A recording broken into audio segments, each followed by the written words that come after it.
Hi there everyone, welcome to this week's garden update. So for today's video I am going to share with you a recipe using some ingredients from a garden harvest which I did a few days ago. We will chat a little bit about caring for eggplants, plus we'll take a look at various different vining crops I have growing around the patch, giving you a bit of an update on how they are getting on. And as well as all that, we'll cut some of these beautiful flowers behind me and make a little garden posy. So please sit back, relax for a few minutes and let's get into it now. I did this garden harvest yesterday.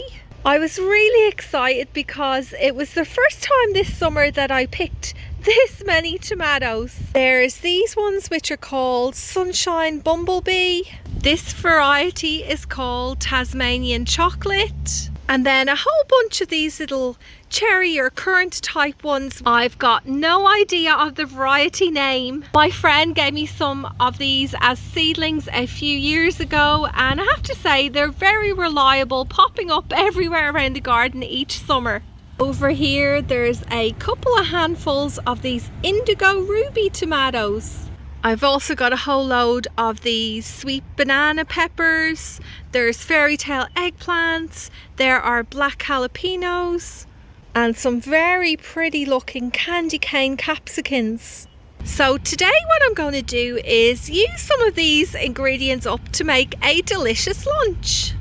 I'm baking focaccia inspired bread. Here's the dough I made earlier. It doesn't seem to have risen as much as it usually does, but it still will be absolutely delicious, I'm sure.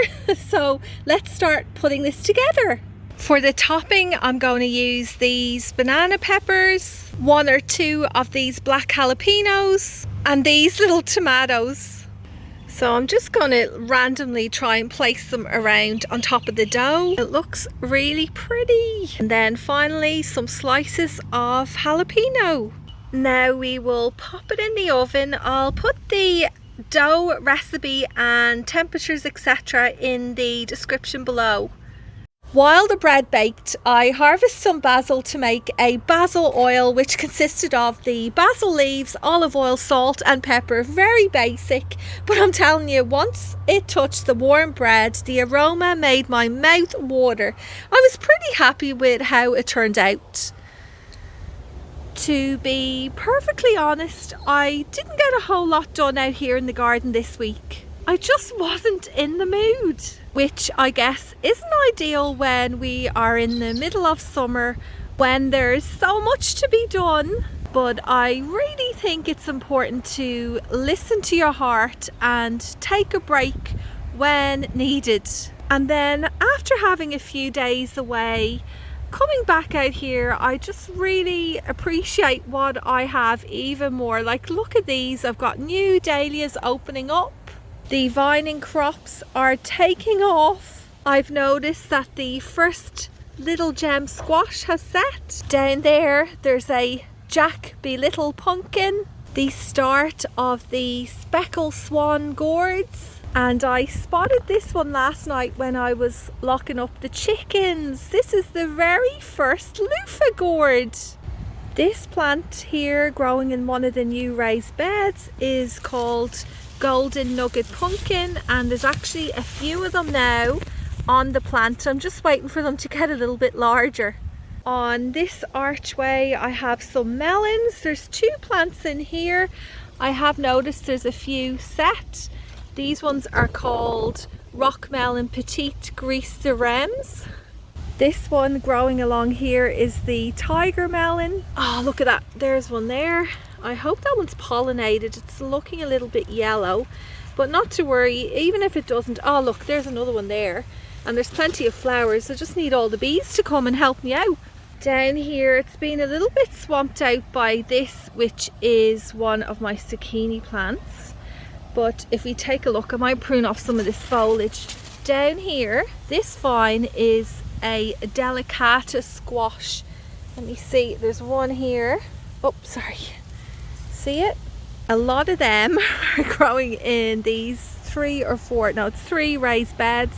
beside the cut flower garden, and I'm really happy to see that growing along the archway I popped in some zinnias which are beginning to flower on both sides. Oh, the wind has really picked up now. I think this one is Purple Prince. I'm not 100% sure, I'll have to go check my notes. The last edible I want to take note of is this up here, which is the cucamelons. They are back in town. I just wanted to speak a little bit about growing eggplants. So what you're looking at here is one of my eggplant beds, which has 4 different varieties. These ones were all purchased back in spring as, I wouldn't say seedlings, but small plants. So here you have a eggplant Thai, Lebanese long, mini white, and finally one of my favorites, Bonica. As you can see, I have staked all of these up, which isn't necessary, but I prefer to do it, especially with the larger varieties like the Bonica, which I just showed you a picture of.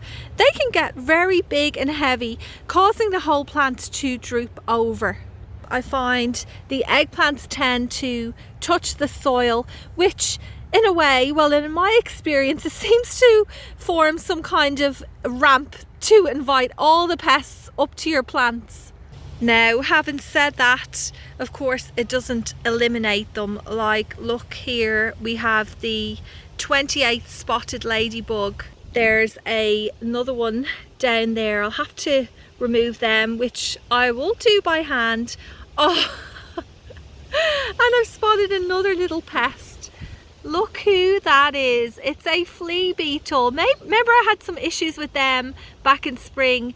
I also like to do a little bit of light pruning of the foliage just to stop too much of it touching the soil. So I haven't actually got around to doing it yet, but I'll remove some of these lower leaves, not too many. I seem to have a bit of an issue with this one. It's not looking very healthy and a lot of the leaves are drying up, turning brown, falling to the ground. I need to clear this off too. Like if you see leaves like this, it's not looking the best.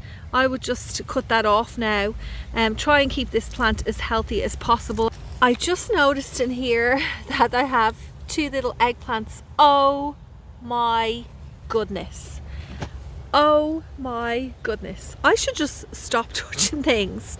How many times over the last few weeks have I gone to show you something and I've accidentally pulled it off? I've done it yet again.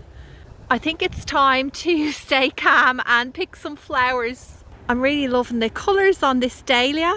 To go with that flower, I'm going to pick some statice, achillea, and lots of zinnias. I've got my hands full. I ended up just picking lots of different colours and a whole bunch of double click cranberry cosmos. And this is what I came up with. So colourful and fun, very vibrant. If only we could grow these flowers all year round. How happy would that make us gardeners? Or maybe not. It's good to have a bit of a break during winter.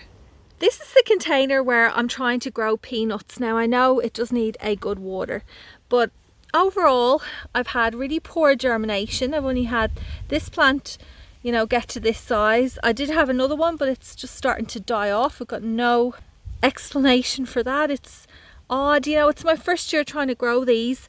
I did pop some more little nuts in the ground and I do have this little seedling, so we'll see. I don't know, maybe I didn't research it enough on how to grow them. Another crop that's not doing well at all is ginger, which I have growing in here. Look at it, there's no shoots, there's nothing. Originally when I put this, oh, you know what, I'm just picking this up and it feels really squishy. Really squishy. Maybe I've been over watering it. Now let's move on to something that is working for me. Look at this. Do you know what this foliage belongs to? It is turmeric and it's lovely and healthy. I'm really happy, pleased with how this is going. I'm back over with the flowers. I'm about to bring them inside because it is getting a bit warm out here and I want them to last as long as possible and not blow away. It's so windy today. Thank you so much everyone for watching. I hope you have a great week ahead. Stay safe and I'll see you again next Friday.